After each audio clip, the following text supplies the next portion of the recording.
Hello, everyone. Welcome back to QLip English. I'm Michael. And I'm Olivia. We're so happy you're here today. Thank you for listening. Thank you for practicing your English with us. Today we have a really interesting topic. Yes, we do. Today we're going to talk about something many English learners think about. The question is, can you become fluent in English in just 30 days? 30 days. That's 1 month. 1 month. That's it. Can you go from beginner to fluent in 1 month? What do you think, Olivia? Is it possible? That's a big question. Let me think about it. Take your time. Okay, my honest answer is no, I don't think so. I agree with you. I don't think it's possible either. But wait, before anyone stops listening, let me explain. Yes, please explain. This is important. I said you can't become fluent in 30 days, but you can make a lot of progress in 30 days. That's a really good point. Progress is not the same as perfection. Exactly. Progress means you get better, you improve, you move forward. And perfection means everything is perfect, no mistakes. Right. And perfection is not a good goal for language learning. Why not? Because even native speakers make mistakes. That's true. I make mistakes in English, and English is my first language. See? So if native speakers make mistakes, why do learners expect to be perfect? That's a really good question. I think it's because of the internet. The internet? What do you mean? Well, you see a lot of videos online that say things like, become fluent in 30 days, or speak perfect English in 2 weeks. Oh, yes, I see those videos too. They are everywhere. And they make people believe that learning English is fast and easy. But it's not always fast, and it's not always easy. No, it's not. Learning a language takes time. It takes patience. It takes practice. And it takes a lot of listening. Like listening to this podcast. Exactly like listening to this podcast. So let's be honest with our listeners today. Yes, let's be completely honest. The truth is, learning English is a slow process. And that's okay. Slow is not bad. Slow is actually good. Really? Why do you say that? Because when you learn slowly, you remember things better. Oh, that makes sense. When you rush, you forget things quickly. Yes, think about it like eating food. Eating food? Okay, I'm listening. If you eat really fast, you don't enjoy the food, and sometimes you feel sick. That's true. I've done that before. But if you eat slowly, you taste everything. You enjoy every bite. And you feel good after. Exactly. Learning English is the same. I love that example. So learning English is like eating a big meal slowly. Yes, don't try to eat everything at once. Take small bites. Enjoy each bite. And don't rush. Perfect. Now let's talk about something we call the Slow English Challenge. Oh yes, this is the fun part of today's episode. So what is the Slow English Challenge? It's a challenge we created for our listeners. It's not about being fluent in 30 days. No, it's about building good habits in 30 days.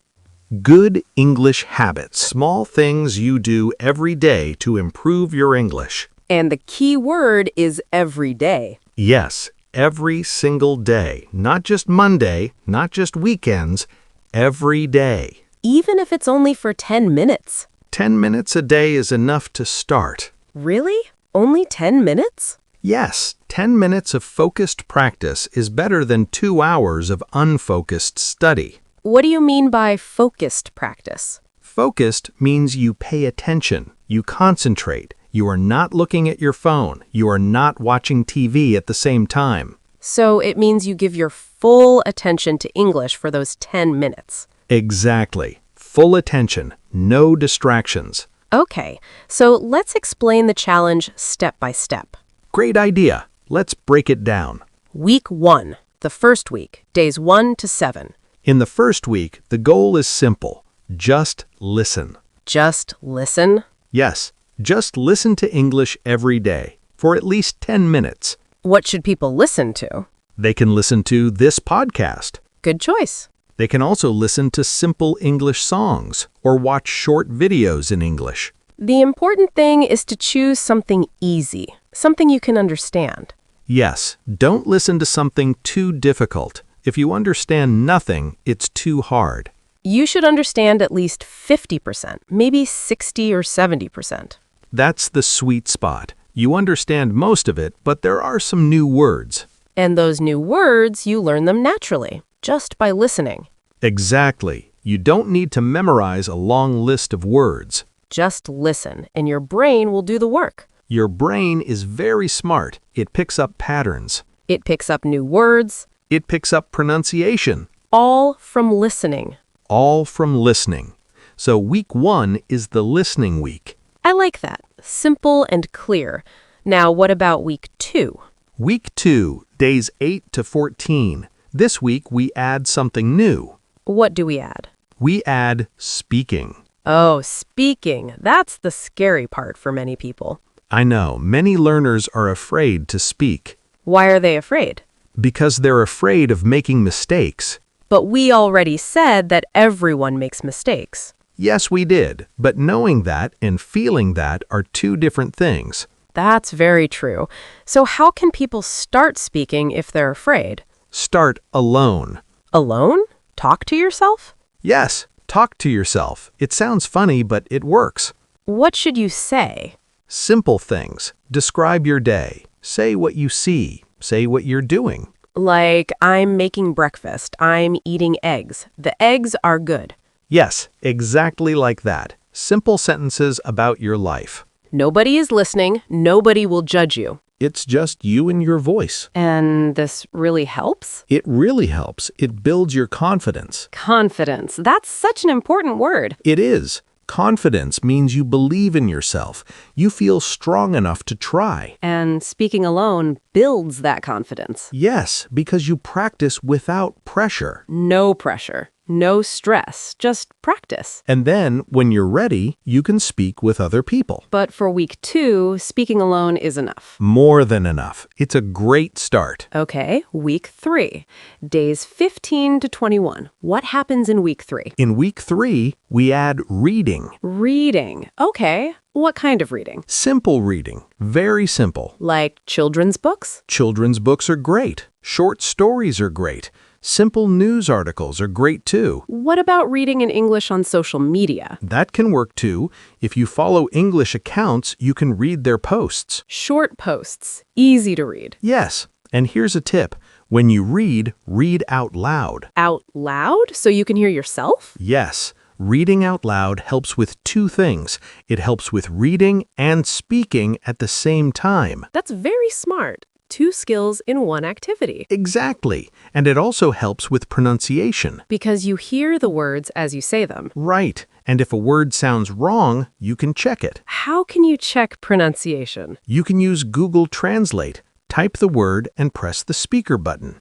It will say the word for you. That's a very helpful tool. It's free and easy to use. Okay, so week 3 is reading week. Listen, speak, and now read. You're building a routine, a daily English routine. I love that. A routine. Something you do every day without thinking too much. Like brushing your teeth. Yes, you don't think about brushing your teeth, you just do it. English practice should feel the same way, just a normal part of your day. That's a wonderful goal. Now, tell us about week 4. Week 4, the final week, days 22 to 30. The last week of the challenge. What do we add? We add writing. Writing. Okay, what kind of writing? Very simple writing. You don't need to write an essay. Good, because essays are hard. You can write 3 sentences about your day. That's it. 3 sentences? 3 sentences. For example, today I went to the store. I bought some fruit. The weather was nice. That's simple. Anyone can do that. Anyone can do that, and it's very powerful. Why is it powerful? Because writing makes you think carefully about words and grammar. When you speak, you go fast. You don't think too much. But when you write, you slow down. You choose your words carefully. And that helps you learn the words better. Much better. Writing is like exercise for your brain. I like that. Brain exercise. And you can also write in a journal. A journal, like a diary? Yes, an English journal. Every night, write a few sentences about your day in English. That sounds like a great habit. It is, and after 30 days, you can look back and see your progress. Oh, that's wonderful. You can see how much you improved. Your sentences will be longer, your vocabulary will be bigger, your grammar will be better. And you'll feel proud of yourself. Very proud, because you did something difficult. You practiced every day for 30 days. That's amazing. So let's review the challenge. Great idea. Let's do a quick review. Week 1. Listen to English every day, at least 10 minutes. Week 2, keep listening and add speaking practice. Talk to yourself in English. Week 3. Keep listening and speaking and add reading. Read simple things out loud. Week 4, keep listening, speaking, and reading, and add writing.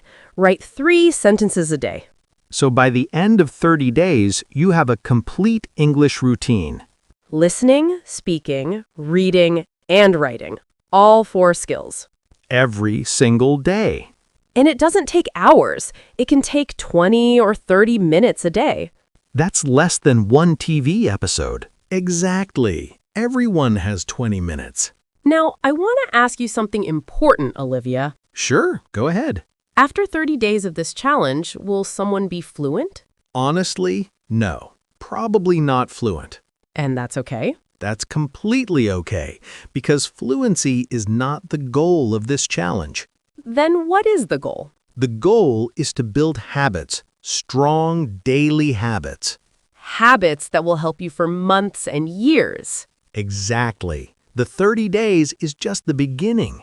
It's the starting point. It's where you build the foundation.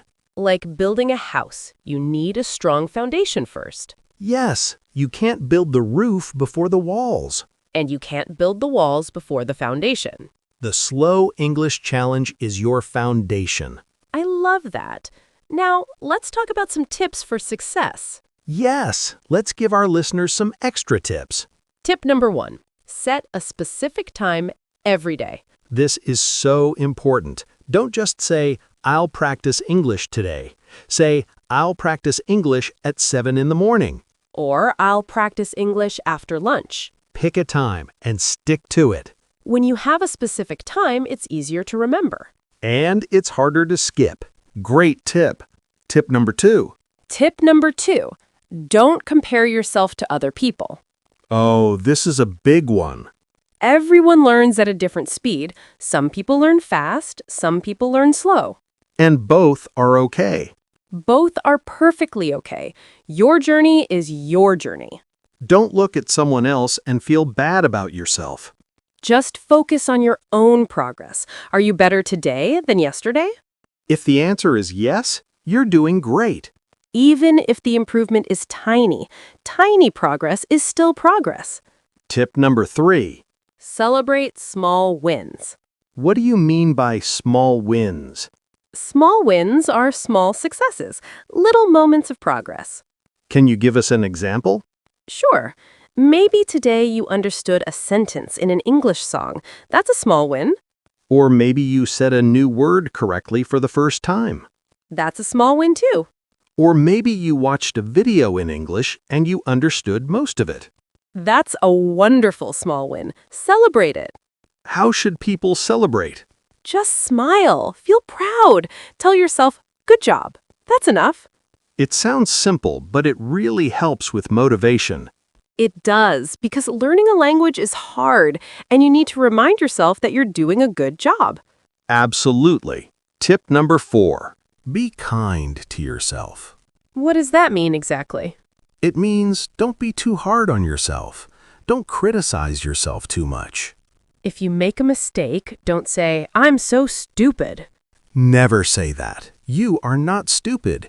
You are learning something very difficult. Speaking a new language is one of the hardest things a person can do. It really is. So be patient. Be gentle with yourself. Treat yourself like you would treat a good friend. That's beautiful, Michael. Yes, be your own friend. Okay, tip number 5, the last tip. Tip number 5. Find something you enjoy in English. Something you enjoy? Yes, don't just study grammar books. Find something fun, Like what? like music, or movies, or podcasts, or YouTube videos, or video games, Or cooking videos in English. or sports commentary in English. Or travel videos. Anything, as long as you enjoy it. Because when you enjoy something, you want to do it again. And when you want to do it again, you practice more. And when you practice more, you improve faster. It's a beautiful cycle. Enjoyment leads to practice, practice leads to improvement. And improvement leads to more enjoyment. Exactly. So find your thing. Find what you love in English. And use it as part of your daily practice. Now, Michael, I want to address something that our listeners might be thinking. Sure, what is it? Some people might be thinking, but I want to learn fast. I don't have time for slow learning. I understand that feeling. We all want quick results. We live in a fast world. Everything is fast. Fast food, fast internet, fast delivery. So people think learning should be fast too. But here's the thing. Some things in life can't be rushed. Like growing a plant. Yes, you plant a seed, you water it every day, and slowly it grows. You can't make it grow faster by pulling it. If you pull it, you'll break it. So you just keep watering it, and you wait. And one day you see a flower. Learning English is the same. Keep watering your English every day. And one day you'll see the results. You'll have a conversation with someone in English, and you'll understand everything. Or you'll watch a movie without subtitles, and you'll understand the jokes. Or you'll read a book in English, and you won't need a dictionary. Those moments will come, but they take time. They take consistent practice. Consistent. That's a great word. It means doing something regularly, again and again. Not just once, not just when you feel motivated, but every day, even when you don't want to. Especially when you don't want to. That's when it matters the most. So, to our listeners, we want to say this. Don't believe anyone who tells you that you can become fluent in 30 days. It's not realistic. And it's not honest. But do believe that you can make incredible progress in 30 days. You can build strong habits. You can grow your vocabulary. You can improve your pronunciation. You can build your confidence. And you can fall in love with the English language. All of that in 30 days. If you try, if you practice, if you don't give up. The Slow English Challenge is not about speed. It's about consistency. It's about showing up every day. Even for 10 minutes. 10 minutes of real practice is worth more than 10 hours of thinking about practicing. So true. Don't think about it. Just do it. Start today. Not tomorrow, not next Monday, today. Right now, after this podcast, do something in English. Read a sentence. Say a word out loud. Write your name and one sentence about yourself. Something. Anything. Just start. And then do it again tomorrow. And the day after that. And before you know it, 30 days have passed, and you're a different person. A more confident person. A person who can understand more English. A person who can speak more English. A person who is proud of themselves. And that's the real challenge. Not fluency in 30 days, but growth in 30 days. Slow, steady, beautiful growth. I think that's a perfect place to end today's episode. I agree. Thank you so much for listening, everyone. We hope this episode was helpful. We hope it gave you motivation to start your own slow English challenge. Remember, we believe in you. You can do this. Take it one day at a time, one word at a time, one sentence at a time. And we'll be here with you every step of the way. If you enjoyed this episode, please share it with a friend who is learning English. It might be exactly what they need to hear today. Thank you for being part of the Clip English family. We'll see you in the next episode. Until then, keep practicing, Keep listening keep speaking. and keep believing in yourself. Goodbye, everyone. Bye-bye. See you next time.